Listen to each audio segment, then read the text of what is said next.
because of COVID-19. Garoppolo and George Kittle. Kittle was wearing the Fear and Loathing in Las Vegas sunglasses, which we enjoyed. They're hot. The game began with a bit of a mess. Buffalo gets down there close. They go for it on 4th and goal. They don't get in. A 13-play drive for San Francisco, and Jeff Wilson gets turned away. So both defenses bend, don't break. Then Zach Moss proceeds to hand the ball directly back to the 49ers. Fred Warner recovers, and so the Niners get a chance. Play action. Nick Mullins, I beg your pardon, finds Brandon Ayuk. And they capitalize on the turnover. Josh Allen, play action. Hand cannon. Gabriel Davis, gain of 22. Look at that. That is such a great look at a tremendous pass. Cole Beasley had an enormous game. Turns around right at the goal line. Touchdown, 113 receiving yards in the first, which is a career high for an entire game. Bills celebrating with Cole Beasley, who has his own line of fragrances at CVS. Check him out for the holidays. Off the deflection, it's a pick, or is it? Richard Sherman, that was smart, because Stephon Diggs was ready to run past him. Veteran play. I'd rather take the 5 yards for the illegal contact than the 6 points for the touchdown.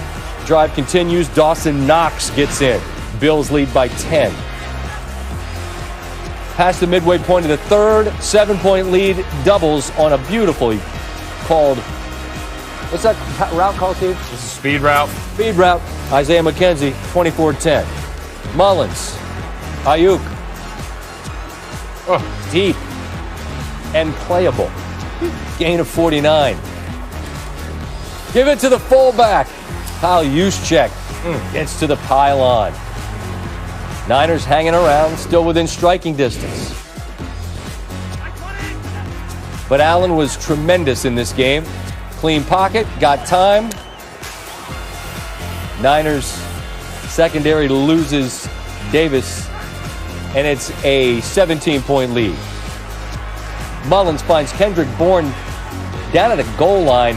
Plays called a touchdown, but you can see he is down before he reaches the line. In 3rd and goal, and Mullins tried to sneak it in, but it was a false start, so they backed him up 5 yards, and then he's picked by Tre'Davious White. That's the second pick for the Bills' defense. And Allen's the story, obviously, offensively. The defense does enough.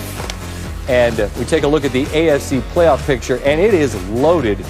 No change to the seeding, but developments are ongoing. Bills maintain that lead over Miami ahead of a big matchup on Sunday with Pittsburgh. As for the Steelers, they remain number one for the time being, thanks to a better record in conference games. As for the Niners, who moved out of their home and have dealt with so many different injuries and starting lineups, they haven't complained. They keep swinging their head coach, Kyle Shanahan, on what went wrong on Monday night. We needed to play our best, and I think that we were very close to doing it. And we just had a few things that didn't keep us out on the field. And when you do that versus an offense and a quarterback like that who's playing the way they are, and you don't get it back from a while, the game gets away from you. I think we needed to keep matching them, and it was frustrating because I believe, not taking anything away from them, they did an awesome job, but I believe that we were capable of that. And we had our times, which I think you saw at times, but we had to do it every time today, and we didn't get that done. Louis Riddick, Brian Griese join us to talk about, really, Josh Allen's night. And Griese, I'll start with you again since you played the position. If you were to give me your best thoughts on his night, where would you start?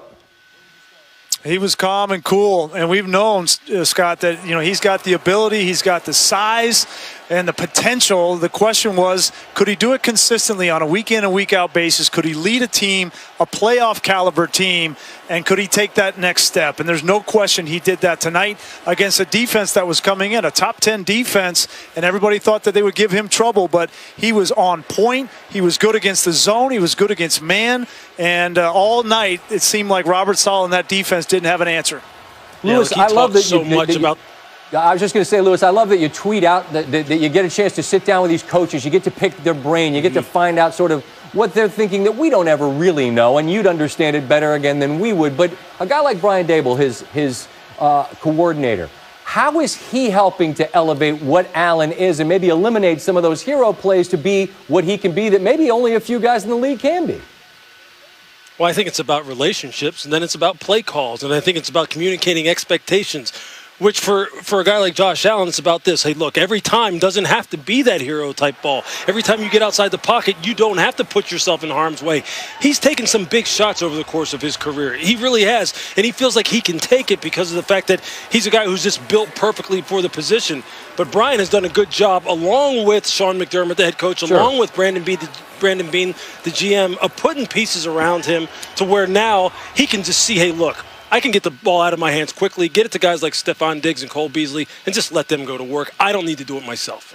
Louis, let me stay with you for a second. And it's a day when Pittsburgh loses and Buffalo wins. So, I mean, you can do this whole shifting of power structure or whatever, however you want to look at it. But as we look at these last, month of a season heading into the playoffs, where do you see the Bills in the AFC? Yeah, we were just talking about that. I think they're right up there. I think they are knocking on the door of being one of the very best, and they are going to challenge teams like Pittsburgh, and they could challenge a team like Kansas City, when they meet them again. And look, Kansas City took them to the woodshed a little bit when Kansas City went up there to Buffalo, ran the ball down their throat. But I think their defense is coming around. The offense is hitting on all cylinders. I think Buffalo has a lot to be optimistic about. Fellas, how about a December game with the Cleveland Browns with something to say, man? Next week is a big one for the Browns. We look forward to seeing them and travel safely, and we look forward to our visit when it's done. Thanks as always. All right. Thanks, Scott. NBA season begins 2 weeks from Tuesday. James Harden been the subject of quite a bit of conversation and conjecture, interested in being moved to Brooklyn. Deal didn't come. Russell Westbrook was traded out of Houston, and now with camp underway for the Rockets, Harden is not with his team, and their new head coach called it what it is.